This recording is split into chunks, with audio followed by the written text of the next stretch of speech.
All right, we're live. So yeah, long time no talk. How's it going? Not bad. Can't complain. Just living the life of quiet desperation like everybody else. Self will run riot. So Well, not so much that. Well, in a way, yeah, because yeah, there's always that. it's more of a sloth run riot. I'm very lazy. Yeah. Like, Why is that? Because of quarantine or? it's a combination of things. Probably some. I don't sleep that good, and I won't get into it. It's a health issue. Cool. It's cool. But my sleep isn't the greatest. I think the weather, like when it's sunny, I have more energy for some reason, and there's probably a physical reason for it. Mm-hmm. When it's sunny, I feel sunny. I don't care if it's 30 below. If it's sunny, I'm happy. Yeah, I get it. And kind of grayish white. Oh my God! I wish we were like bears. I wish human beings, let's say, you eat as much as you can all fall and you go to bed around right after Thanksgiving or after Christmas. Right. Then you sleep till the spring. And you might have a skeleton crew of people and AIs or robots running the world. And then around April or late April, early May, you wake up so you can bypass all the winter stuff. Now, the problem with that is, do you trust the AI and the skeleton crew running the world? You might wake up to a major dystopia type You scenario. never know. They might take over.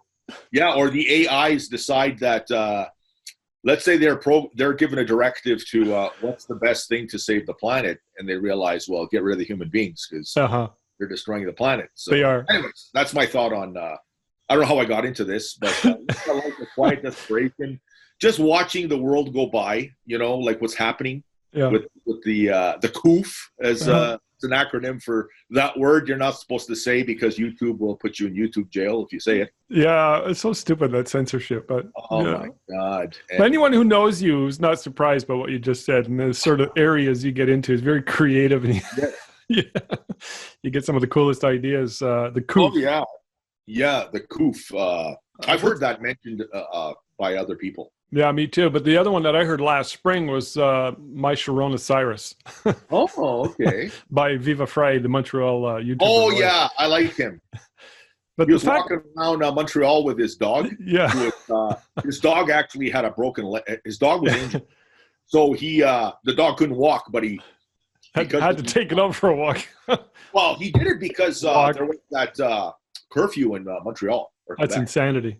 So he says, well, I'm walking my dog, but he was actually carrying his dog. And the dog's he's so ugly, he's cute type dog. I feel bad for him. Every time he puts the dog down, he just stumbles over because he can't walk. Viva Frei, by the way, when you talk about YouTubers, I started following him a couple of years ago when he just started. And I knew right away this guy was going to go big, and he did. I seem to be able to predict, and as anybody really could, when somebody has a really good YouTube channel and they start out, you're like, yeah, this person's got something going on. And, a year later, boom, they got 800,000 subscribers. It's because a lot of people feel the same way. So, yeah.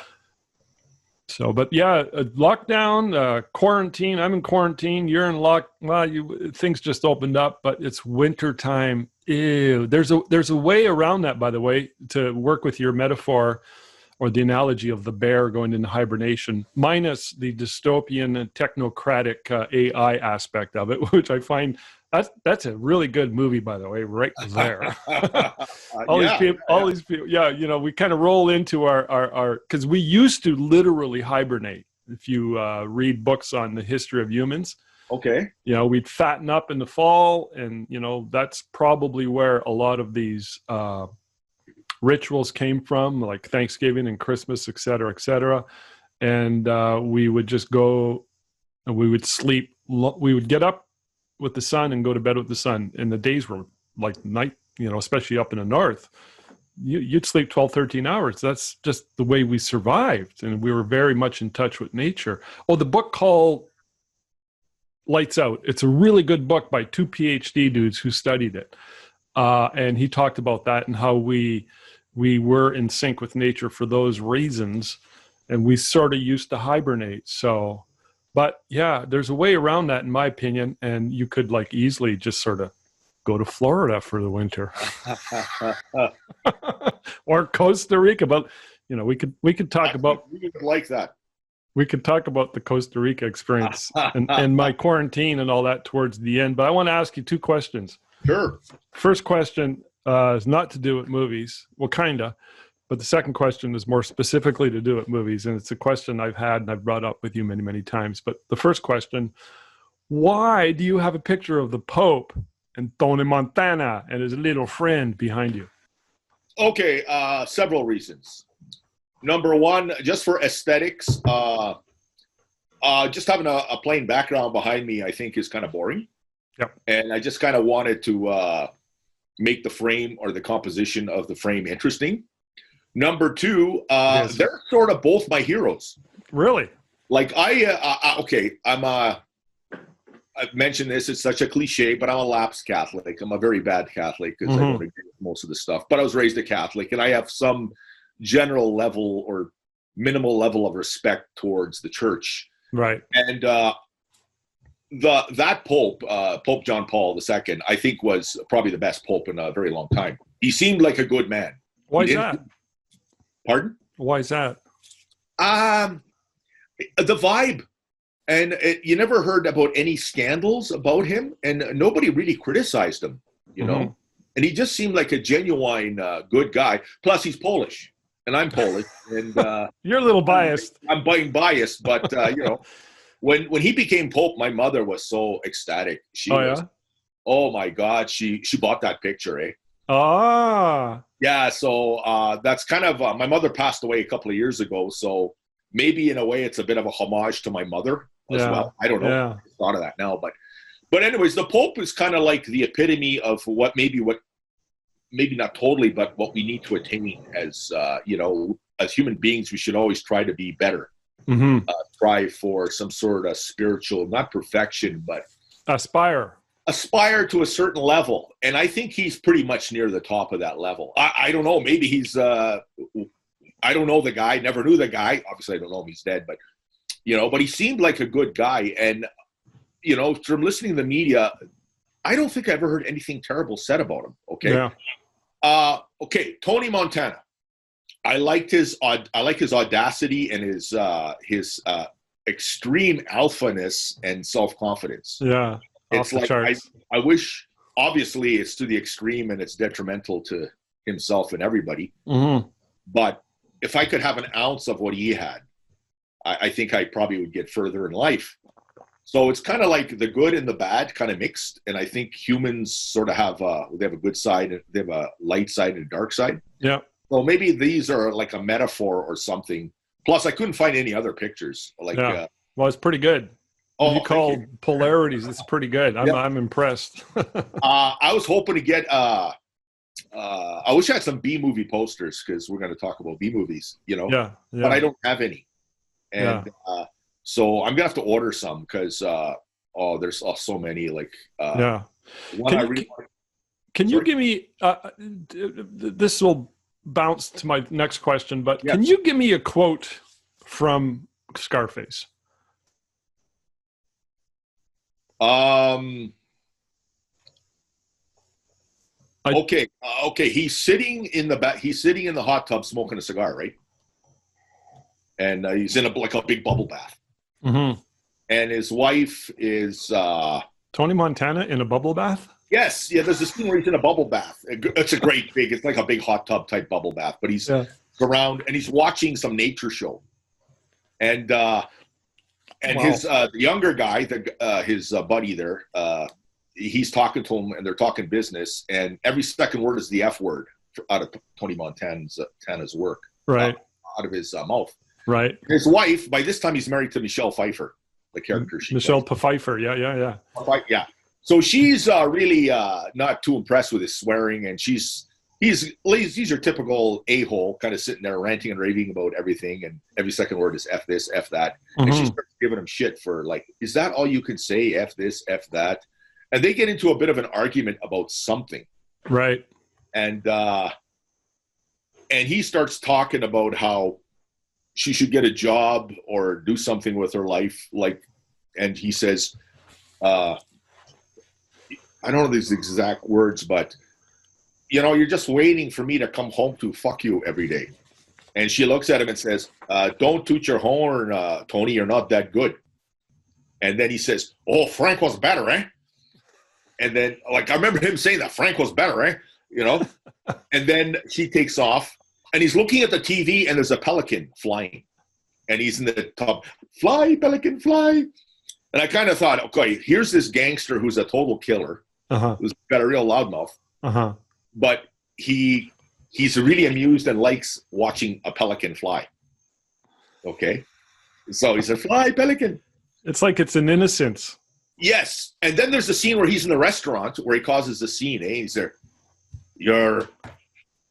I always tell the truth. Even when I lie, I tell the truth. And he's there. Say goodbye to the bad guy. This is the last bad guy you're going to see. So it's a great movie. I love it. First time I saw it was in 1983 when it came out. Here's a line that I always remember, and I've said this many, many times, and I could be wrong. It might not be from this movie, but I'm 99.2% sure it's from this movie. Never get high from on your own supply. I don't remember that being in the movie. I'll Google it. I'm not going to. Yeah, it wasn't him that said it. Oh, that was a rule that another drug lord was saying. You're a drug dealer, never. And Tony was obviously breaking that rule. Mm-hmm. That was one of his problems. So, you know what I mean? Oh, then there's a scene where he kills his competition. Yeah. He shoots him, and that was a dark scene. By the way, I've only seen that movie once. Oh, okay. When it came out, yes, it had such an impact on me. I couldn't go see it again. Okay. Because it was so dark, but it was such a good movie. But I should watch it again. Yes. It stuck with me to this day. I remember who I went with, who was one of my best friends from high school. I remember going to see it with him, and we were shocked, especially the scene in the shower where the chainsaw and the Colombians. Oh, God, yes, yes. That was such a shocker. Probably mild by today's standards. Yes, yeah. But we never really saw that sort of stuff back then. It's all implied, so you're envisioning the worst inside your head. It's like Texas Chainsaw Massacre. It's not really that violent. Like, they don't actually show limbs being severed. No. But it's happening. You do. And it's like, it's just the horror. I think the most horrific part of the Texas Chainsaw Massacre is when they capture that girl and they're the whole family sitting around having dinner. Mm-hmm. And then Grandpa, who's like 107 years old, they wheel him out, and he's going to kill her, and he's picking up the hammer, and he's trying to hit her in the head, but he keeps dropping the hammer because he's so old and weak. Yeah. Like, so dark, so dark. Yes. So the other scene from Scarface that really stuck with me was, you just mentioned it a minute and a half ago, was when his competition, who tried to murder him, yes, thinking he was successful, but he wasn't. Tony shows up at his place with his gang and their guns, and the guy was like, "Oh shit," and he knows he's going to die. Okay. Remember that scene? It was in his house. He was making a drink at the bar, and he. Oh yeah, and he's on his knees and he's begging for his life. Yeah, so he knows he's going to die because Tony's going to kill him. I mean, and he's got the corrupt cop with him. Yeah. And after he shoots the cop said, I told him not to do it. Did the cop get killed too? Yes. Okay. He got shot, and So very intense movie. I'm in quarantine right now, and I watch one movie a night after supper, and I purposely do not watch dark, heavy movies. My wife and I decided that, and all right. So that's probably along the same lines why Texas Chainsaw Massacre stuck with me for years and years and years, and why I haven't watched Scarface again. I got to be in the right state of mind, and some movies are so dark, they just penetrate. And I don't know what it is, but we could talk about that in line with my second question that I want to bring up, which I'll bring up momentarily. But I want to stick with the Pope guy for a minute. Okay. The Polish Pope guy. Yes. Okay. Did you see the movie The Two Popes? No, I didn't, actually. I didn't. Really good movie.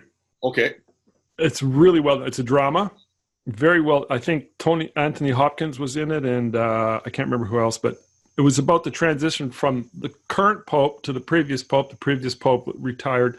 Ratzinger, I think his name is. Yeah, Ratzinger, yes. And he was like done, and for whatever reason, and then he wanted to choose his predecessor, and it was a guy from South America who's the current pope now. St. Francis or Pope Francis. I can't remember. Pope Francis. But this new pope, from what I understand, like I'm like you, I'm a lapsed Catholic, but I still have a certain amount of respect, and I'm fascinated by it. And I like religious studies from an academic angle. I enjoy that. So I kind of take a bird's eye objective view, and I look at the current pope, and from what I understand, he seems to be a real progressive social justice warrior type pope. And there's a lot of controversy from a lot of people who are coming from the more pre-Reformation, pre-Vatican II mindset of what the authentic church is all about, and how this current pope is so far away from that.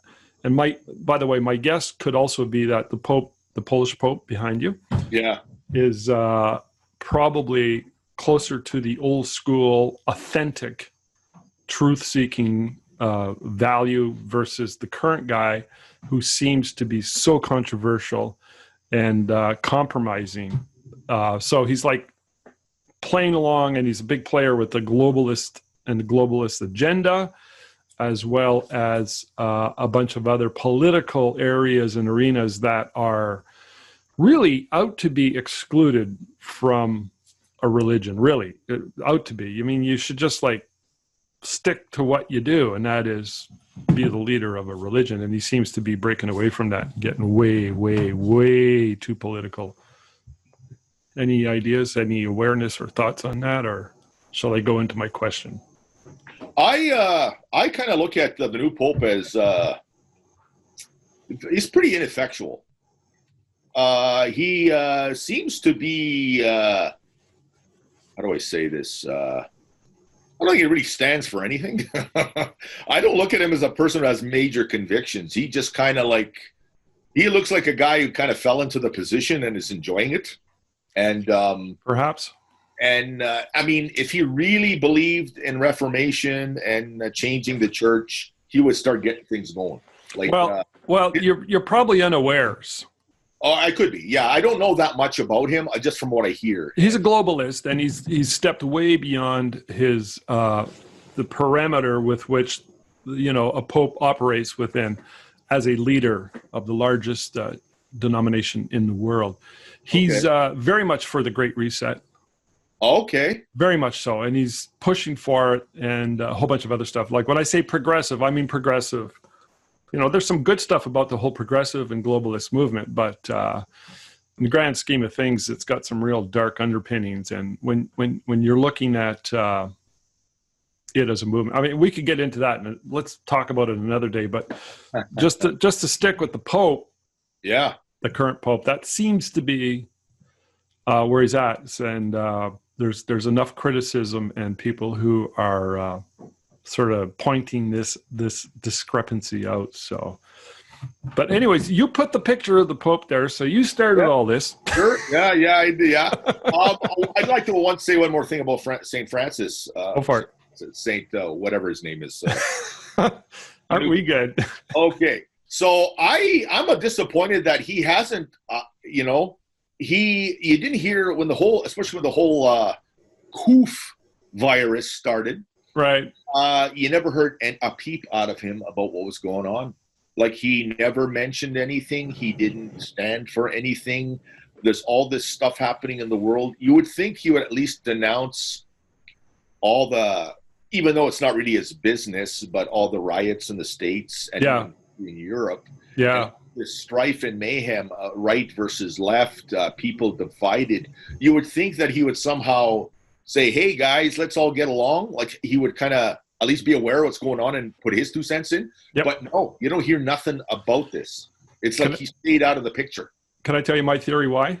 Sure. Well, it reflects what I just said. He's all for the Great Reset. He's one of the players. He's been brought into that realm, both either because he pursued it and or he had somewhat of a direct or indirect invitation. The door was there. Come on in if you want. Stay where you are if you don't. But I think whatever it is, he gladly and eagerly, because it really fits his values. So his values are opposed to what it was you just described. And his values are, in his mind, and I think this is the height of audacity, the height of hubrisness and arrogance and narcissism, where we are going to create this big, giant, globalist union, so to speak, to save the world. It really pulls away too from the autonomy and the individual as a sovereign, which seems to be what we're going away from. And it ties in with Marxism and all that stuff. And again, I don't really want it. I mean, geez, where are we going with all this, Henry? So that's my take on him. And he's not saying anything because of those reasons. It would be very controversial. He'll get canceled. Yes. He'll get censored. But mostly because it doesn't reflect his personal values. His personal values are, all the nonsense that we're seeing that align with the globalist movement. And, when you talk about rioting, there's all these different states that are they're doing the same thing. They're not saying anything about the riots that are going on in all these progressive democratic states. Well, it's almost like as if, why aren't they? Well, because they hate Trump or they hate Republicans and whatever. I mean, that's all theory for now. Everything is Trump's fault. Yeah. The fact that I'm having trouble sleeping is Trump's fault. Of course it is. Because it's no too much. It's Trump's. Everything's like, it's getting ridiculous. It's like, when it does, blame Trump, Yeah. Anyways, I don't want to get into the whole Trump thing. No. Yeah. That's, okay, my question. Yeah. I want to go back to movies. All right. And you've heard me ask you this question before. Yeah. And I never seem to have gotten a bit of a response or a big response from you, but it's something that really resonates with me. So I thought we should go there. So I'll sort of paint the picture and then ask the question. The question may come in two parts, one of which is a generalized question and one of which is a direct question to you. So I've always been fascinated with the idea that some movies really stick. Right. But I think it's pretty obvious. So I've had movies I would watch over and over and over again. And I think it's because of the stories. They resonate with us. And all humans connect, communicate, progress, and really get stronger or better or we evolve in a higher plane in many ways, whatever that may be, through the telling of stories and the interaction of stories. And stories are the root of all. So it sounds a little bit deep. There's more to it than that, and I could probably be a little more concise and a little more clearer on that. But again, there's some movies that really resonate. Now, there are some movies that are huge blockbusters, like huge, like probably bigger than all the others. Namely, for example, Avatar and Titanic. Okay, but oddly enough, both directed by the same person, right? But you look at movies like Avatar, which, do you remember when it came out? It was just like people were going to see it a couple times, and yes, it was just a huge hit. But I look back at it and I go, it's fallen off the cultural radar. Versus, say, movies like Star Wars or Matrix or Harry Potter. Movies that come up again and again, culturally speaking, through memes and or expressions and or. Do you remember that scene in the movie? And you talk about stuff like that. I can barely remember any scenes that are of any relevance from the movie Avatar. It was a good movie. It was really cool. But the shallowness, the story was shallow in the grand scheme of things compared to the cultural relevance of, say, Star Wars, which is like good versus evil. And you got movies like The Matrix, which is the very much a Christian theme. You got Neo, he's the chosen one. No, his name is Neo, the chosen one. He has to go through all these trials and tribulations in order to get to that, to find his powers. I mean, that's a pretty powerful story and so well done. And the same with Harry Potter. And, I would go so far as to say, one of my favorite movies is The Unforgiven. And Oh yeah, yeah, yeah. I just love that movie. I could watch it over and over and over again. But it's not a similar theme as Star Wars, like good versus evil. It's more existential in the sense that it gets to the root of human nature. And the movie Chef, you've seen the movie Chef? No, I freaking love that movie. So Chef to me, like the movie About Schmidt. You've seen About Schmidt? no, I haven't seen that one either. And a million other movies just like it are all about coming of age. It's a coming of age, even though About Schmidt, the guy was like 66 years old when he retired. He discovered himself for the first time. I mean, it doesn't matter where you are in life. You could always have a coming of age experience. And it's a theme that I think really resonates with people. So having said that, okay, I've always been fascinated with why some movies resonate with us on a cultural and a global level, and other movies fall by the wayside, even though they are spectacularly successful, like Avatar and Titanic. I mean, the only thing about Titanic that might have stuck was that scene on the boat. You know, you've seen that scene memed up a few times. It was kind of a love story, but that's about it. And then, okay, so that's my first question. My second question is to do with you specifically. So you have a fascination with movies, and you have a memory like a steel trap. You start talking about movies and obscure movies. Yeah, yeah. And you'll think, oh yeah, so and so and so and so and so and so was this movie, and it was directed by so and so, and that person also directed this other movie and starred in this other movie, and he was like the third bit character of his other movie. And I'm like, how the hell do you know all this stuff?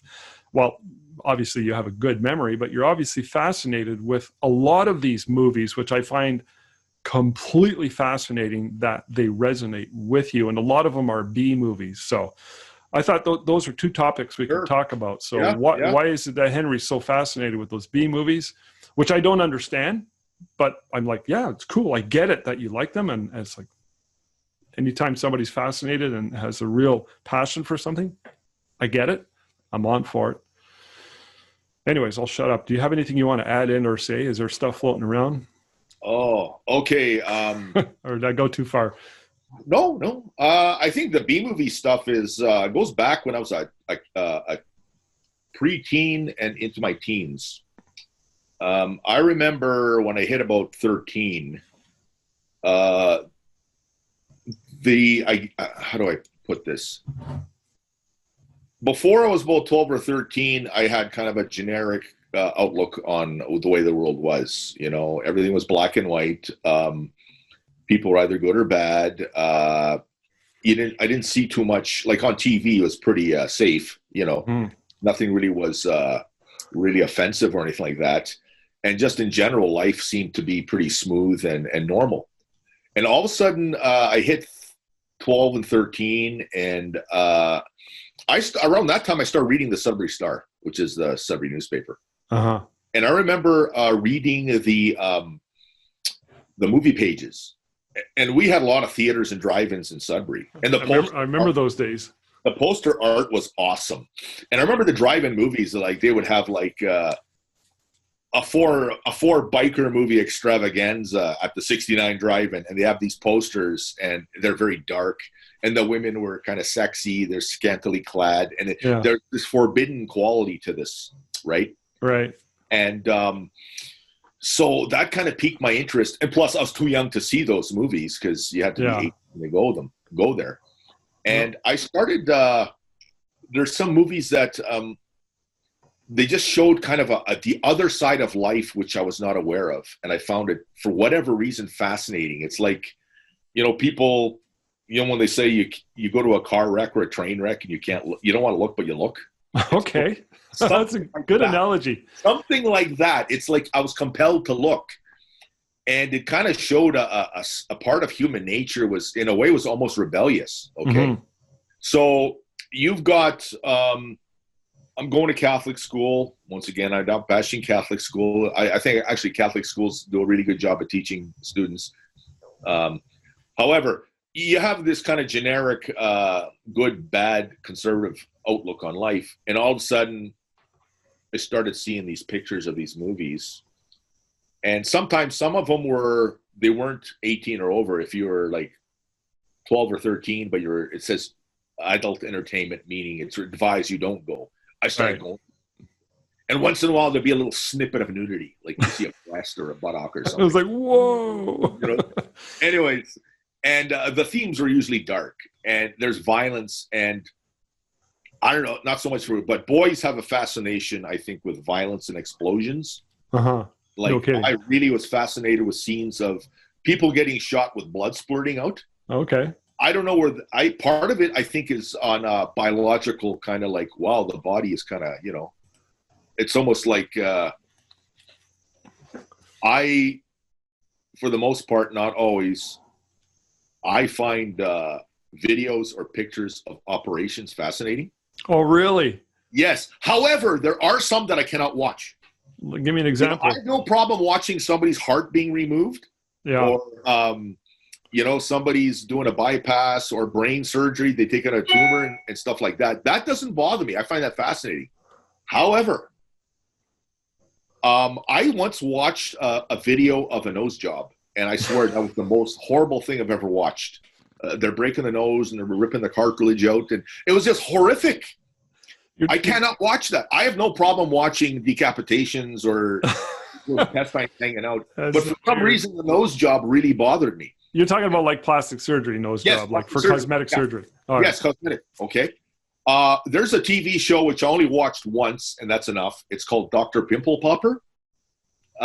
It's this doctor. These people come in and they got boils and deformities and tumors, and they go to her, and she'll rip them out or excise these boils, and they erupt, and it's just really horrific, horrible. Right. Okay, I can't watch that. Really? I have a friend of mine who loves that show. But I cannot watch, like, okay, somebody comes in with a boil the size of a tennis ball on their head. Yeah. Cuts into it and then pulls it out. I never heard of that show. Oh, yeah, it's not Pimple Popper. So, I mean, it's interesting in a way, but I find that disgusting. And so, okay, how do I get – anyways, back to the movies. Right. Excuse me. So there's kind of a dark side I started noticing about life, which was fascinating. Plus, when you hit 12, 13, your sexuality starts coming out. So I discovered pornography. And so there's all this titillating, forbidden stuff out there. And I think movies really showed that a lot. They personified that. They pulled back the veil of this other side of society. And same thing with Mad Magazine, which and I didn't come up with this idea. Why is Mad Magazine so popular, or was popular? Yeah. It kind of showed kids that the world is not as it seems. Yeah. I mean, it's not as bad as, it's not really dark, or it's a satire, but it kind of shows you that life and humans are not as great as they think they are. I was never into Mad Magazine. I knew it was there. I think I was too innocent or I just didn't have the intellectual, I wasn't connecting with it. So, but explain to me, like I'm a 12-year-old or a 15-year-old or like, what is Magazine, so to speak, and especially for anyone younger listening to this who have no idea what Mad Magazine is or was. What is it they're trying to do? They're it's a satirical magazine. They satirize everything. It's they everything. They would do a satire of movies. Every Mad Magazine had a movie satire. Okay. And actually, the very first Mad Magazine I ever bought, it was like 25 cents cheap. It said they had this thing 25 cents cheap or 35 cents as the price went up. And they did a satire of the movie Easy Rider. Okay. But they called it Sleazy Rider. Okay. I read the story from the Mad Magazine before I actually watched the movie. And then I saw the movie Easy Rider at the theater, and I was like 10 years You're going way back. You must have been about 14 years old. I was 10. 10. Unbelievable. Yeah. 10 or 11 when I went and saw, I think it was 11 when I saw Easy Rider in the theater. Mm-hmm. It was just like with the Steppenwolf music and the hippies and at the end where Billy gets shot off his motorcycle. It's like, whoa! And like, so you see, I don't know if I don't consider Easy Rider a B movie. Yeah. It's a bit of a higher, it's almost an iconic. Well, place it also in reference to the historical timeline. Yes. In its time. Yes. It would be like a blockbuster today. It would be like almost like a Quentin Tarantino movie. Yes, that's right. Anyways, so I kind of forgot about B movies when I hit my 20s. Like, I really didn't care that much. And for some reason, I lost interest. Right. And you did, but you didn't. It was latent, wasn't it? It's latent. It's fermenting or dormant. So anyway, it went dormant. When I was 36, I went back to school. I went to film school. Uh-huh. We had a library, and there's a lot of film books in the library. And one of the books I borrowed was called Incredibly Strange Films. Uh-huh. And they had all these articles and pictures of all these B movies and really obscure movies. And I was just fascinated. In fact, my whole class was. Everybody, like, as soon as I finished reading the book and returned it, everybody was taking it out, looking at it. Okay. You started it. And then I had this one guy in my class. He was a lot younger. He was like 22. And he was right into that stuff. I don't know how he knew about it, but yeah, he loaned me. This is when they didn't have DVDs. They still had VHS tapes. Yeah. He loaned me a couple of movies. One was Beyond the Valley of the Dolls by Russ Meyer. Co-written by Roger Ebert.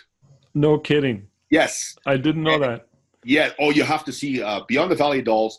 Russ Meyer's trademark is beautiful women with really big breasts. All right. All movies have beautiful women with really big breasts. That's his trademark. Is that a distraction or part of the story, or just what he actually, preferred? he was quite progressive. He had a lot of female empowerment movies. Yeah. A lot of his females were strong, and the men were wimps. And they had to be well endowed. Yes. Okay, so Beyond the Valley of Dolls is about this female rock group that moves to LA to make it big. Uh-huh. But they succumb to drugs and alcohol and free love. And the consequences are really, I was going to say horrific, but they're hilarious. Okay. And it's like, and the way the movie's shot, it's like it seems like ultra super Technicolor. Everything is so bright. And the colors pop, and the editing is fast. And it's so over the top dramatized, and the women are beautiful. The guys are good looking too, for the women who want to see it. Mm-hmm. But it's and the lines in it are so funny. Then you've got. Then my friend also loaned me a movie called 2000 Maniacs.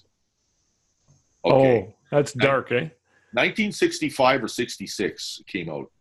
Oh, it's a movie about this town in the Deep South in 1865 that was wiped out by the Union forces. The Yankees from the North. They were all killed. All right. Okay. Was it based on a true story, or is it I don't know. The only thing historically accurate that you know about it is that it was Civil War, post Civil War. So the movie takes place in 1965. And there's three couples from the north driving on a trip, and they come across this town, and they stop in there, and there's a great big fair going on. Mm-hmm. What they don't know is that all the townspeople are all ghosts of the people that were massacred. Wow! And bloody mayhem ensues. Now, without giving away too much, I'll tell you one of the murders. The townspeople grab a guy. Stick him in a big oak barrel. I don't know if it's oak, but they stick him in a barrel full of nails, like the nails are on the inside. And then they roll it down a hill. Yay! That's one of the scenes. Okay. I feel pain just visualizing that. The song to the intro is awesome. It's on YouTube. The South is going to rise again. Right. And these guys with banjos are playing, and it's interspersed with scenes from the movie. And so I thought, this is great. Then I ended up reading about this director called Herschel Gordon Lewis, who did all these he was one of kind of the beginner of the slasher films. Mm-hmm. He did 2000 Maniacs. He also did She-Devils on Wheels, which was shot in Florida over 2 or 3 weekends. Nice. It's about a female bike gang called the Man-Eaters, and about all their antics. And there's a decapitation where this guy's driving on his motorcycle, and they string this wire, and he gets his head cut off. And I hate it when that happens. Yeah, and it's funny. The clothes, because this was made in 1968, there wasn't really any nudity, but lots of implied sexuality. Where they have they go to the girl. All these guys show up at the Man-Eater's clubhouse. Mm-hmm. So the females are on one side and the males on the other side, and the females pick who they want to have sex with. Right. Then a big orgy breaks out. Okay. So it's so over the top. Anyways, there's lots of B movies, but I started that kind of piqued my interest, and I kind of went down the rabbit hole. You did. And when the internet came out, I started. There's a whole genre called the Italian cannibal genre. Right. So Cannibal Holocaust, classic. It's on the top 10 worst, most disturbing, horrific films ever made. Cannibal Holocaust is always on there. Really? Now, Blair Witch Project got their idea how they filmed from Cannibal Holocaust. Really? So it's got that documentary. Yes. Sort of. Okay, so Cannibal Holocaust was made in 1980. It's an Italian film. Mm-hmm. And it starts off with Professor Monroe, who's an anthropologist. He gets sent to the Amazon to find out what happened to the documentary film crew. Right. Okay. The documentary film crew disappeared after 2 or 3 months. And it was like 3 guys and a girl. And they're a very famous documentary film crew. Right. And nobody knows what happened to them. So they send Professor Monroe there. So he goes there, he gets a guide, and he comes across these cannibal tribes. And he finds all these canisters of film. Mm-hmm. So somehow he manages to get the film back, brings it back to New York. Then they develop the film, and they find out what happened to the documentary crew. And it is horrific. Okay. Now, it was so realistically shot that actually Ruggero Deodato is the director. Right. He ended up being charged with murder because they actually thought murders happened. And he went to court, but the victims in the movie showed up as witnesses saying no. It was just a movie. Yes, yeah. But the thing that got people really riled up was the actual animal killings. Like, you actually see animals being killed. Oh. Now, that really doesn't bother me. It does, like, if it was a bunny rabbit being tortured, that would really bother me. However, bunny rabbits, no. No bunny rabbits or pussy cats or like that, you know. However, there's a scene where they pull this turtle out of the river, a great big turtle. Right. Like a little bit smaller than a tortoise, but a fairly substantial size, like a big turtle. Right. Then they cut the head off and the legs, and obviously they cut the head off and the turtle dies, right? For what intent? With just pure torture? Okay. No, they want food, so they catch it. Well, that perspective. Yeah, so it shows them gutting it and everything, and it's really disgusting. The inside of a turtle is not. Anyways, and then they're cooking it and they're eating it over open fire. Right. Okay, well, you know, people kill chickens. People kill cows. Like, they weren't torturing the turtle. They quickly hacked its head off with a machete, and then they ate it. But that's shown, and people were, oh my God. I can see one part which was where one of the guides grabs looks like a muskrat or some sort of rodent-like creature. Mm-hmm. He grabs it and he sticks a knife right through his chest, and you actually see the rodent die on screen. Mm-hmm. And then he says, "Tonight we have meat for supper." You know, so it's food. Yeah, so it's food. Okay, that was kind of disturbing, but the animal was not as sympathetic. It was an ugly-looking rodent. You know, perspective is important. Bunny rabbits, no. There's a scene where, okay, so there's these monkeys in the trees, right? Right. One of the cannibals grabs a monkey and cuts the top of its face off. Like, it cuts him, like, almost try to cut his head off, but cuts his face off. Right. Then you see the cannibal eating. He's got a little monkey face inside his in his hand, and he's eating the inside of the, you know. Yeah. I thought it was fascinating, but on the other hand, I don't like monkeys. I hate monkeys and I hate chimps. Gorillas, I don't mind, but monkeys and chimps, I loathe them. Don't ask me. Like, I could spend a whole night talking about why I hate chimps and monkeys, but yeah. Okay, so there's the Cannibal Holocaust. And then they hold a bunch of other cannibal movies, right? Mm-hmm. Okay, now here's something really. This is not safe for work. If you're going to be easily offended, most cannibal movies always have a penile removal scene where somebody gets his penis cut off. Right. And there's a scene in Cannibal Ferox where there's this guy who's on the run from these gang. He's a gangster, not a nice guy, and he rips off a bunch of other gangsters, and he goes to the Amazon, right? Right. And meanwhile, and he's looking for these emeralds or something. Yeah. And he tortures an Amazon native. He actually tortures the native in a horrific way. Yeah. Like this guy, you have absolutely no compassion for, right? Yeah. He eventually gets caught by the cannibals. And there's a scene where he's tied to a tree, and one of the cannibals cuts off his penis and eats it in front of him. So you think, okay, that's really bad. That's bad enough, okay? So the guy's strapped to a tree without a penis. Then the guy puts this burnt stuff or tar to cauterize the wound. Right. So he lives. Oh. And then they're going to transport him to another village. Right. The guy escapes, okay? Without a penis. Protect him again. Then they cut his hand off, okay? And after that, it's like, okay, so the guy had his penis cut off. Now he's got his hand cut off, and he's got a big bloody stump. And, you know, what else is going to happen? Mm-hmm. Finally, at the end, they cut the top of his head off and eat his brains. Okay. Anyways, that's probably grossed out a lot of people. But yeah. Ferox, also known as Make Them Die Slowly. That's another movie? No, that's just another title. It goes by 2 titles. Oh, I see. All right, gotcha. Sometimes movies have more than one title they use. Yeah. Okay. Like there was a movie called Girl on a Motorcycle, which I watched maybe 20, 25 years ago with Marianne Faithfull. Right. Yeah, Marianne Faithfull, who people don't know, used to be a groupie for the Rolling Stones. And then later on, she became a singer herself and an actress. Very talented. I had a couple of her CDs.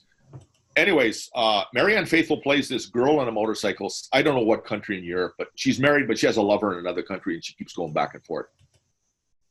When I was about 12 or 13 years old, there was a poster, a movie poster for a movie called Naked Under Leather. And it showed cleavage and leather, like a leather jacket or leather top with cleavage, bulging out, somebody pulling the zipper down. I found that very titillating when I was like 13 or 14. Oh, I'd love to see that, Naked Under Leather. Okay. Later on, when I watched Girl on a Motorcycle, I found out that it's the same movie. It was also Naked Under Leather. Right. Now, that movie is really bad. It's not titillating at all. It's just really stupid. And she dies in a car accident. And she gets hit. She's driving a motorcycle and she dies. And I had absolutely no pity for her because she was cheating on her husband and she's cheating on her boyfriend with her, you know, so it's like not a sympathetic character. Very bad movie. It was boring. It's just like her back and forth on the motorcycle. It's like hardly any nudity either, you know, like so. Yeah, so the whole B movie thing, like there's so many different genres. You've got giallo horror, which is Italian murder mystery horror movies. Wow. Deep Red. How many categories are there? I don't know, but Asia Argento of Anthony Bourdain fame. She was Anthony Bourdain's. Her father is Dario Argento. He was a director of all these giallo horrors in the 70s and 80s. Right. Okay. Suspiria, Inferno, The Church, Opera, all these movies. Very gory, lots of mystery, but actually well done. All well done, but they're all B movies. Yes, I consider them B movies. Okay, so I consider Dario Argento kind of like the John Carpenter of Italy. Okay. You know, John Carpenter did all these kind of like horror movies. Yeah. And Dario Argento did all these like thriller horror movies. Didn't he do Scanners as well? No, that's David Cronenberg. Okay. Yeah. I put him in the same category, no? I think he's maybe that. I don't even consider Cronenberg B movie-ish. Okay. Yeah. B movies are usually a lot of the I think maybe even giallo horror, maybe not even B movies. Maybe they're B movies to us because I think one criteria for B movies is that a lot of the actors are not really that well known. They have a lot of unknown actors. Mm-hmm. But I think the actors in the giallo horrors were very well known to the people in Italy. Okay. Yeah. So and I have Suspiria, which is a muddled mess. It's about a bunch of witches at a female dance academy in Europe somewhere. And then they did a remake with Dakota Johnson and I think Tilda Swinton. I couldn't get past about 20 minutes. I started watching. There's so much going on in the framing visually, and there's just too much content, too much going on. I found it very confusing and distracting. And I thought, I don't want to put myself through this. It's like it was too busy. The composition of the shots and the framing and all that was just too busy. Too much going on. It just annoyed the hell out of me. If it's nonsensical, it wouldn't. You have. I would assume that you can get away with just about anything over the top as long as it made sense and sort of lended to the story, even though it might take you a while to get through that if it's muddled or chaotic. I mean, sometimes chaos can be used creatively. I don't know. Yeah. So you never finished it, Suspiria? No, not the remake. I have the original. The original one is visually, it's nice. It's well done. It is a bit horror, but the story is, I don't know. I lost something in the translation. I don't know. It just kind of didn't make that much sense to me. Yeah. Okay, the actress Jennifer Connelly. She's in one of those movies she was a little girl, and I think the movie is called Inferno or Phenomenon. But it was a Dario Argento movie made in the late 70s, early 80s. Right. A teenager or 12 years old or something like that. So there's a lot of people that were kind of like famous and in that movie, you know? Yeah. So you've always had this fascination with B movies. Yeah. And probably in large part linking to your experiences as a young person. Like we're going way back to the age of 10, which I was completely unawares of all these cultural things. I was in La La Land. It took me quite a while I've always been a late bloomer in that respect, but probably a good thing. But I don't know. I could have gone down some pretty dark roads, but to sort of try and shed light on where the origins are for our fascinations. I mean, I think that has a lot to do with it. So for me, my favorite movie theme has always been the coming of age theme. I love that.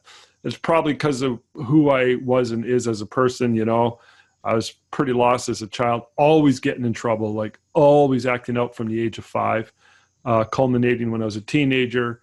Heavy drinking, drug use, and crime. I was constantly being arrested, on probation, and a small stint in jail, and all that shit, you know. And I was trying to find myself because I didn't know myself because I was a mess, right? And then later on, it took me, till I was 31 years old, till I sobered up and got my life together. And I was like, oh, okay, this journey reflects the types of movies that I like. Which are coming of age. I sort of came of age, and that was my biggest, most valuable theme. For you, there's no explaining you, Henry. Yeah. No, I'm joking. Don't get me wrong. I do like mainstream movies if they're well done. No, I'm poking fun at you. Yeah, I know. It's I don't know. Sometimes I wonder why it's almost like Pulp Fiction novels. Now, the reason Pulp Fiction novels were called Pulp Fiction is because they were made on real cheap paper. Right. Pulpy paper. Yes. Money saving. They were like big in the 40s and the 1950s. Yeah. They always dealt with detective stories or dark kind of. I have a book right here. Oh. The biggest, considered to be the granddaddy, the godfather, the grandfather, the king of kings when it comes to Pulp Fiction. I can't remember his name, but copywriters follow him. I can't remember his name. Jim Thompson. No, he created that character that who was in Casablanca again? Oh, I know who it is. That the main star. Yeah. Oh, I should know. Alzheimer's. I don't know. I don't all the bars and all the gin joints. She had to walk into mine. Play it, Sham. You can play it for her. Play it for me. Yeah. I know who you mean, but I can't think of the name. I can't believe this. Anyways. Philip Marlowe was the character. Oh, yeah. That's a very familiar name. Yes. In The Big Sleep. Yeah. Yeah, I got to tell you his name because it's driving me crazy. So, Lauren Bacall, Philip Marlowe, Humphrey Bogart. Yes, Humphrey Bogart. The Big Sleep book. So, it was a dark and rainy night. That kind of writing? Yeah. Raymond Chandler, there it is. Raymond Chandler is considered the best Pulp Fiction writer of all time. And because I like marketing and copywriting, and because a lot of these marketers talk about good copywriting, they always refer back to him. So I bought a bunch of his books and I started reading them, and he's so good. He's so good. But I think probably the most famous, I think, not famous, more so infamous of all pulp fiction writers is, can you guess who? I can't think. The only ones I know are Jim Thompson, Raymond Chandler, Philip Marlowe. You're going to be surprised. You're going to know this one. L. Ron Hubbard. Oh, really? Yeah. I thought he was a sci-fi writer. Well, yeah, but that's sort of the same thing. It's just pumping out shit like every freaking 3 days. Yeah, L. Ron Hubbard wrote a bunch of sci-fi. Yeah, but I would consider that in the same genre as pulp. Okay. Wouldn't you at all? Sort of same umbrella, I guess. I think sci-fi is maybe some sci-fi. Well, the idea that I guess maybe I'm not accurate in the way I'm describing it, but the one commonality that I'm kind of going with is that they produced a lot of stuff. They just pumped it out, and because they needed to make money and buy their whiskey and bread. Sure. So there's also a whole bunch of lesbian erotica books that came out in the 50s. Really? Yes. But they were lesbian themed erotica books. And if you ever look it up on the internet, just look up the book covers. They're hilarious. Okay. Yeah. And very tittillating. But yeah. And then I think there's also they called them beefcake magazines. Really? Never heard of that. Like there were gay themed magazines in the 50s and 60s. Really? And they were all health and outdoor life, and it had all these really well buffed guys. Sometimes they were sort of nude, like never had full frontal. Yeah. But I think I think I got this information. There's a documentary called The Celluloid Closet, which is all about how gays were represented throughout Hollywood, throughout history. Very interesting. And I think they mentioned the beefcake magazines, how a lot of, they're like extreme soft porn for gays, but it was legal. It wasn't. So it was like a cover for what it really was. Yeah. But that was the group of people that it was really for. Yes. And then there was the lesbian erotica genre of paperbacks and stuff. Who was that for? The lesbians. There was a lot of them. I guess both camps. There was probably. I think they probably had the same amount of lesbians and gays back then that they do here. It's just that people are out of the closet now. But back then there was a subculture like underground. Yeah. It's fascinating history, cultural history. Yes. I mean, who'd have thunk? Yeah. So as I hit my puberty and into my teens, I discovered a world that it was just so titillating and interesting, and that probably enriched. Yeah, it enriched, I think in some ways. It expanded my horizons about society. Yeah. That, there's not just good and bad. There's all sorts of different people doing different things. And it's interesting. It's fascinating. Yes. And I kind of feel sorry for people today, or people being born in the last 20 or 30 years. Why? Because that stuff is so out there now. Right. That it's just so matter of fact, where before it was almost like, I'm the only one who discovered this. It's a big secret. I might share it with somebody or whatever, but I found this magazine or book about some forbidden topic or whatever. And so a lot of the B movies, especially the soft porn sexploitation films, right? A lot of them dealt with stepmom and son type scenarios. Really? Yes. There's a lot of movies that came out with, about a son and his stepmother.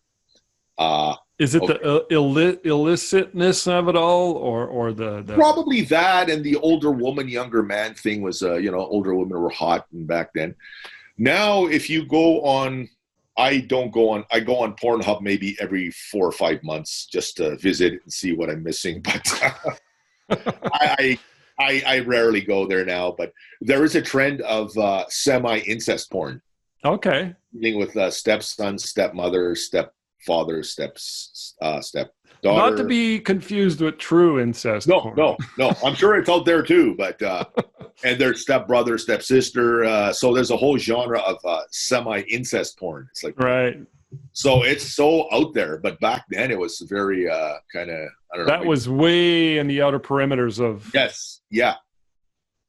Unbelievable. So there's this fascination that you were aware of from a very, very young age. And there's a dark side to the world that was just, whoa. It's almost like I'm an anthropologist discovering new tribes or something, you know? Yeah. Well, you sort of took an academic approach to it all. I mean, you went to school, and obviously your fellow students in school all probably had a lot of long discussions about a lot of the stuff that you were all yeah.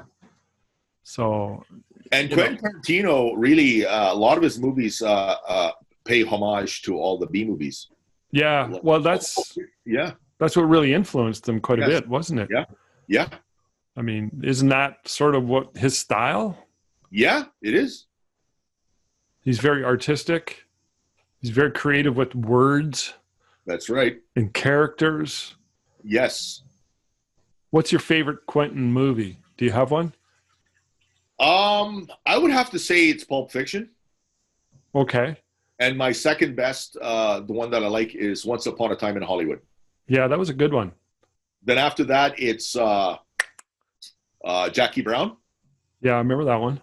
And then there's Reservoir Dogs. Yeah, I remember that the one ones I wasn't too impressed with were, I didn't like the Kill Bill movies because I never was a big martial arts movie guy. No, Inglourious Bastards was all right, but I didn't really like it that much. Neither did I.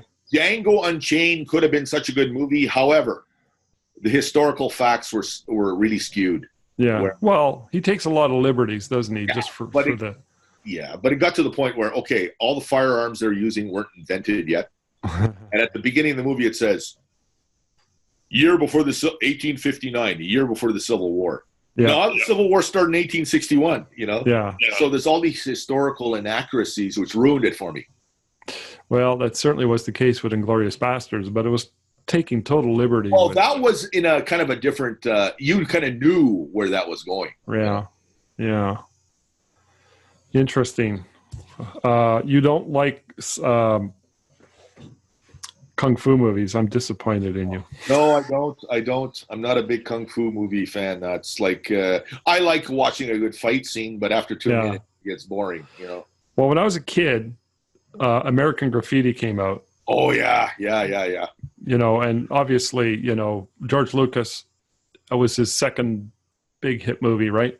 Yes. And his first big movie was THX 1138, which I'm going to put on the top 5 of one of my all-time favorite movies, and one of the movies that sort of reflects what I was talking about earlier, culturally relevant. Right.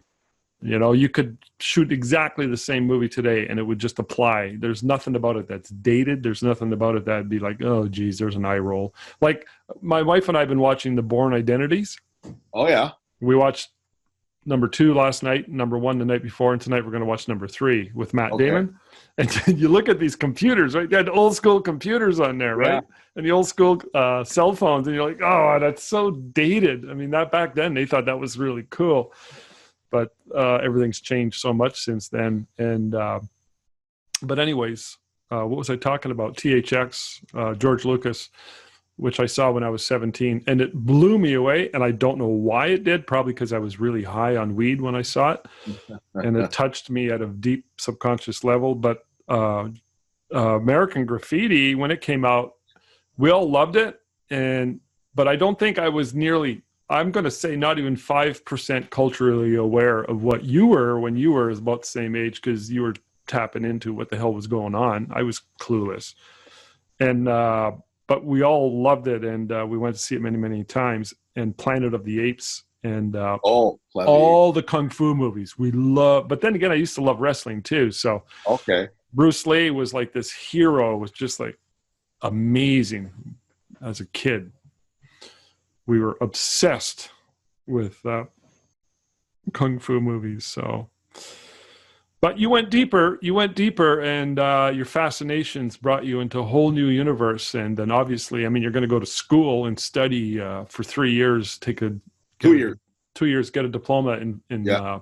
film production and what have you. So that sort of reflects your fascination with all things film. Well, my theory is you mentioned earlier how my memory is really. It's good. I don't know how you do it. It's because I'm interested. There are people who know everything there is to know about cars. Right. The models, the engine sizes. Mm-hmm. There are people who are really into sports teams. They know what the record, they know how many touchdowns this one guy did in 1967, this and that.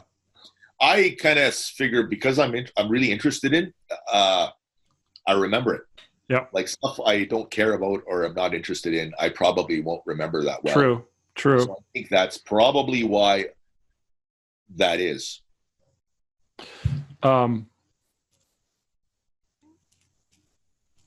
Anyways, your trip back from Costa Rica. Let me tell you about that. I just had a thought. I want to talk about movies for one more second. Okay. Then I'll tell you about my trip from Costa Rica. A little bit of trivia for you, and it sort of reflects you saying this, and I'm like, yeah, it's true, because I really love the movie The Unforgiven, so I've watched a bunch of documentaries on it. A little bit of trivia on that movie. Okay. The guy who wrote the screenplay, he was like an unknown, and he wrote the screenplay, and then it was picked up, and they typically change screenplays. They modify it somewhat. And Clint Eastwood or one of his writers went in there and started changing it, and they're like, what the hell are we doing? And they said, the screenplay is perfect the way it is. It's one of the few times, if the only time in Hollywood, that they shot a movie where they never touched the original screenplay. If you watch that movie, watch and listen every line. Sheer perfection. Okay. Quotable quotes. Every line you could take and make a t-shirt out of, or a poster, or put it on a coffee mug. Okay. It's loaded with insights and philosophy. So I just wanted to throw that out there. Cool. And that's probably why I loved it so much. And I remember seeing it and walking out of the movie thinking, oh my God, that's like one of the best movies I've ever seen. And then I didn't watch it again for at least 10 to 15 more years. And since then I've seen it like 4 times, getting deeper and deeper into the reasons why, not knowing them at the time, but they resonated with me at a deep level. So anyways, just wanted to say that. It's interesting, and movies are so culturally relevant, just like literature and music and I almost said poetry, but I'm going to take that one off the table. So the only poetry I am aware of or like is Charles Bukowski, but we could talk about that in another podcast. I know not much of Charles, but I've heard his name bandied about. Yeah, let's talk about him another day. Let's talk about him and technocracy, the technocracy movement, another day. But we could finish off by interesting conversations, by the way. And anybody who's watching this, you got to know that Henry and I decided we're just not even going to have a plan or a list of themes or topics. We're just going to start talking. So we're winging it, man. Yeah. And the reason that sort of happened was because the last Misfits podcast we had a plan, and we started off talking about something else, and it, in our opinion, ended up being one of our best. And you liked it so much you watched it 3 times? At least. So either you're full of yourself or you're full of me. I think a combination of both. Or it was good. It was just good. Maybe it was good. I don't know. If anybody's watching this and listening to this and you like it, subscribe, man. If we get 100 subscriptions, we could customize the name of our channel. Yes. Right now, you can't do that until you get 100 subscribers. Okay. All right, so let's talk about my quarantine/Costa Rica experience, and I want to mention that along with that too. There's a philosophy that I have in life, and that philosophy really it was sort of there dormant as a seed per se, and it really got nourished, fertilized, and watered when I sobered up in 1991 and started practicing the 12 steps and all that stuff. I did a lot of workshops and everything. But the idea that taking complete responsibility, never blaming, whining, or complaining, don't blame, whine, or complain, always resonated with me at some level, either dormant or consciously. And I say that because a lot of shit happened to me, and I know I'm not going to get any sympathy from anybody. I know that. So sometimes I fall into victim mode, and I'm like, oh, shut up, Rob. You got nothing to be sorry about. I mean, it's not that bad. I mean, whoa, ho, ho, ho, ho. Your problems are so bad. However, to tell my story sort of sheds light on there's an aspect to it that's like, well, it's kind of shitty that happened. And here it is. So back in November, my wife and I have a place in Costa Rica. It's a very modest place. And I kind of feel bad about that because it's so exotic. But at the same time, practically 90% of the people that I know have a cottage up here in Northern Ontario. Most of those cottages are worth $200,000 to $500,000. So it's like having a second home. This is like our second home, except it's wintertime. So we don't have a cottage in the summertime. Besides, we can't work in the summertime, or we can't visit it in the summertime because I work Sundays and Saturdays because of my job. So our thing was, start working hard in the spring, go till Christmas time, and then let's get away for 3 months. That was our thing. Okay. And we got a very modest little 2-bedroom place in Costa Rica in the beach town of Tamarindo. And we've really enjoyed going there over the years. And what we would do is every year we would get a return flight on our air miles. So it cost us nothing to go down there. And the rest of the year we would rent it out. So we would make some money to pay for our expenses. So it was a kind of a cool situation, right? Although exotic. So we booked it out back in November-ish for leaving in January to come back mid-April. Okay. They were saying don't travel. It wasn't really pushed. Whatever. We go down. About a week after we go down, they canceled all flights. They barred all flights till the end of April. So we're down there. We're going, oh, shit. Then they start talking about anybody who's traveling from anywhere internationally, when you come back into Canada, you're going to have to get a PCR test, and they're going to put you in COVID jail, meaning they have a selection of hotels in Toronto where as soon as you get off the plane, you take your test, and they will put you in the van and bring you to the COVID hotel. It's going to cost you $2,000 per person. Then you got to wait up to 3 days. And if you get a negative result, then you can go home and you got to quarantine for 2 weeks. So that started last Monday, right? So we're down in Costa Rica, into January. We're like, oh shit, this is happening. And what do we do? What do we do? What do we do? What do we do? And we struggled with it. And then I told my wife, I said, well, if you want to, we can fly into the States and then into Toronto. And then they announced the date for when this was going to be enacted. I really did not want to go to COVID jail. The whole thing is insanity. And then we didn't know when this was going to get lifted. All we knew was the ban was enacted till the end of April. We have to get to work in May. We have our photography business. We got commitments, right? So we decided reluctantly, let's just get home. And we got home last week, 4 or 5 days before last Monday. Last Monday, I think yesterday was when they started. This is now official. If you fly in from this day on, you're going to COVID jail. So we missed that. However, we still had to get a PCR test to get on the plane, which we did, and we had to have it proven from a medical lab that it was negative, which we had. So we get on the plane and we flew into Atlanta, and from Atlanta to Toronto, and this is where the freakiness starts. From Toronto, you get off the plane, you go through customs, and then you go get your luggage, and then you go out the main exit, which leads to the exit that goes outside. That's all blocked off. The whole area is blocked off. They have cops and security guards and all these people working, and they're literally like in hazmat type suits, and these plastic suits with these face masks and these covers. They're everywhere with all these sections and there wasn't many tourists or people coming off the plane because there was not many people traveling. It was just so dystopian. It looked so bizarre.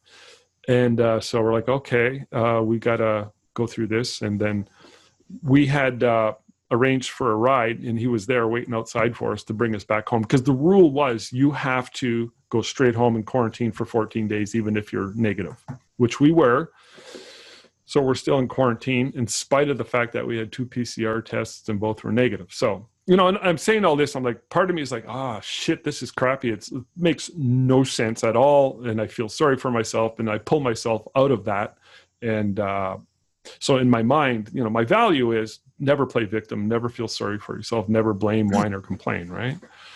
So, but this is kind of hard to take because you're like, it's just so stupid. It's almost like as if they're punishing and they're trying to demoralize. There's nothing else that makes sense. They're punishing you and trying to demoralize you. So I'm going in with that, but not trying really hard not to take a victim stance. We came home, made it home at 4:30 in the morning that day, and we had to start our 14-day quarantine, in spite of the fact that we had 2 negative tests.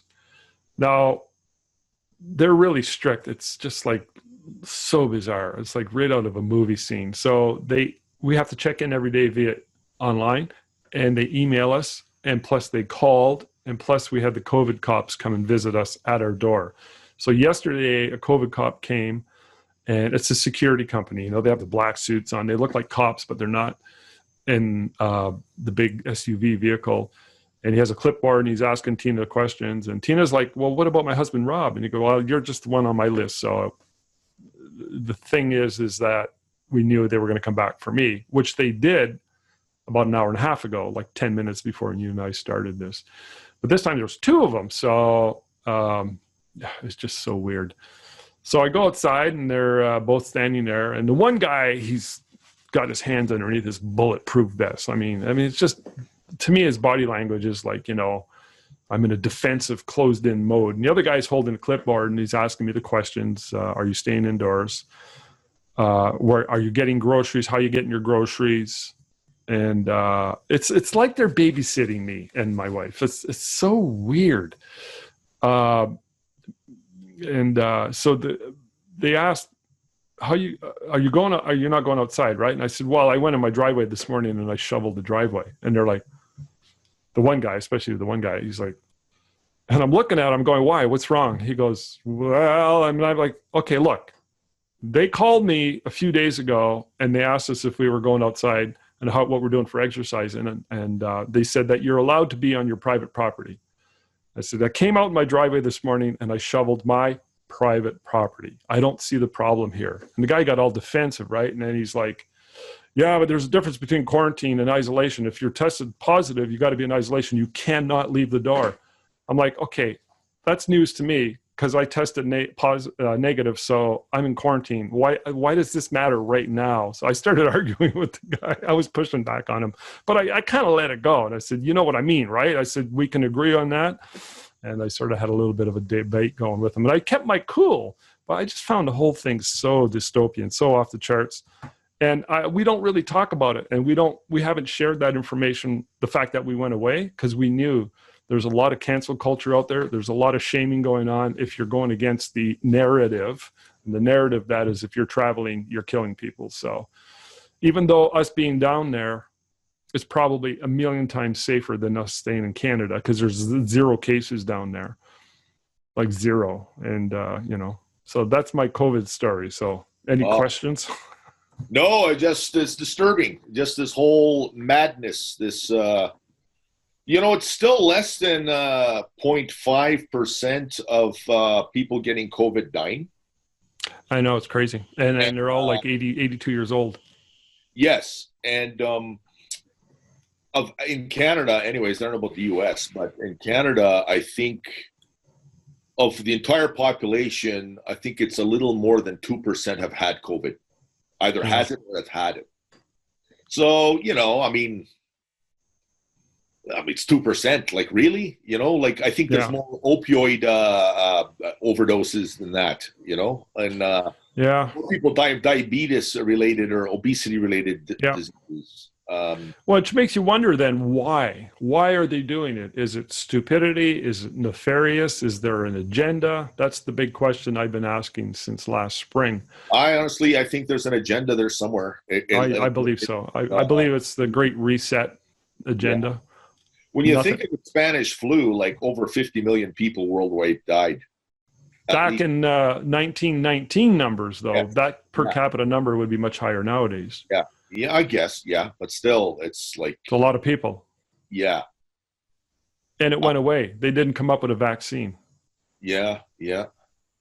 So I think there's an agenda, and it's very, very dystopian. I mean, who knows how it's going to pan out? You know, you look at the Great Reset, and the number one, I think it's nefarious and evil. But on the one hand, it's like, okay, I could see what they're doing. They want to. It's for global climate change. So, right. But they're going to create all this pain and suffering, and the idea that the individual is a sovereign entity is going away, which really leads you back to Marxism and communism and all that stuff. But that's another argument for another day. And no matter what their rationale, their virtuous reasons, whenever power is concentrated at the upper echelon, the upper apex of that hierarchy, especially when it's done like that, it creates nothing but problems. Nothing but problems. Corruption, violence. We should talk about that in another podcast, and it's pretty dark, and I find it totally fascinating. And we've been going through this for a year now, and I was really distraught last spring and last summer, but I've come around to the point where no, I'm okay with it now because I understand it. It bothers me still, and I just shake my head every day like, I just can't believe what we're going through. So, and I try not to talk to people because it's been so heavily politicized.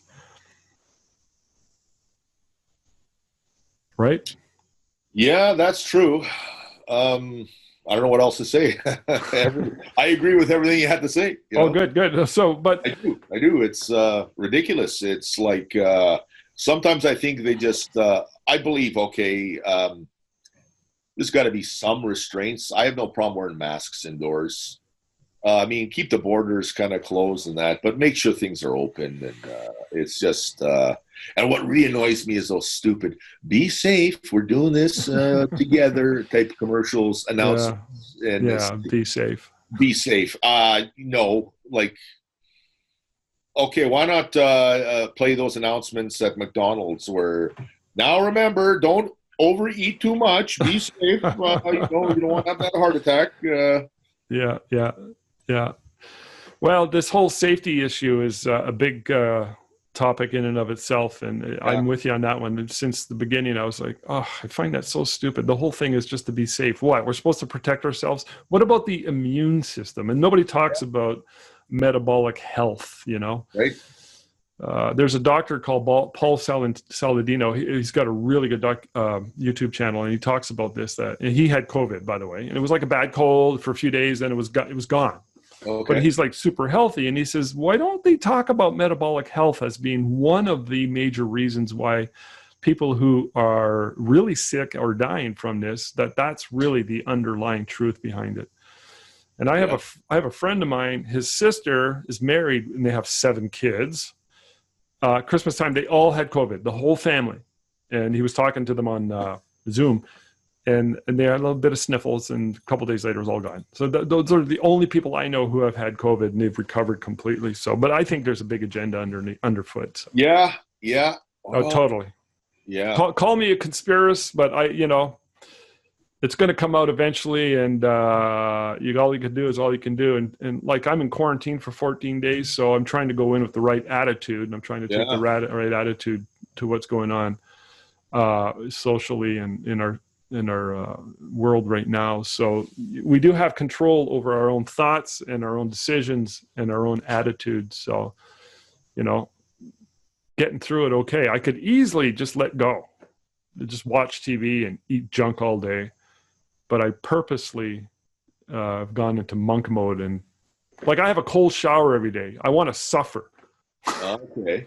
I said, I'm having a shower and it's going to be ice cold. I'm going to suffer. Is that weird? Not necessarily. I can sort of understand that. You know, and I exercise every day, even though I'm stuck indoors. I do Yeah. push-ups and blah, blah, blah, and squats and everything. I'm like, just do it, man. Just do it. They're not going to get to me. They're not going to get to me. And I trying to be extra disciplined, because what are the options? Feeling sorry for myself and letting go? I don't want to do that. No. So it's bringing the fight out in me. So yeah, there's all that. We'll have to wait and see what happens. By the way, I watched a short YouTube clip by, Adam's Barbecue from Toronto. I heard about that. Yes. Okay, that guy had a barbecue. It was a takeout place, I believe, and he got into some sort of trouble. He opened and they didn't like that, and they sent like at least 200 cops, including the mounted cops, to his barbecue place and arrested him. It was like way, way over the top show of force. And he's fighting back, and he's crowdfunded, or people have crowdfunded his legal defense. So he's got money to hire lawyers.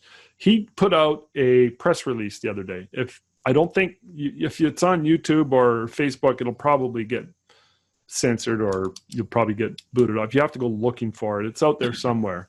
The guy looks like a bit of a hillbilly, He's got big rubber boots and a plaid shirt, and long hair, and a baseball cap, and scruffy looking, but he's really smart, and he's an entrepreneur. He's a young businessman.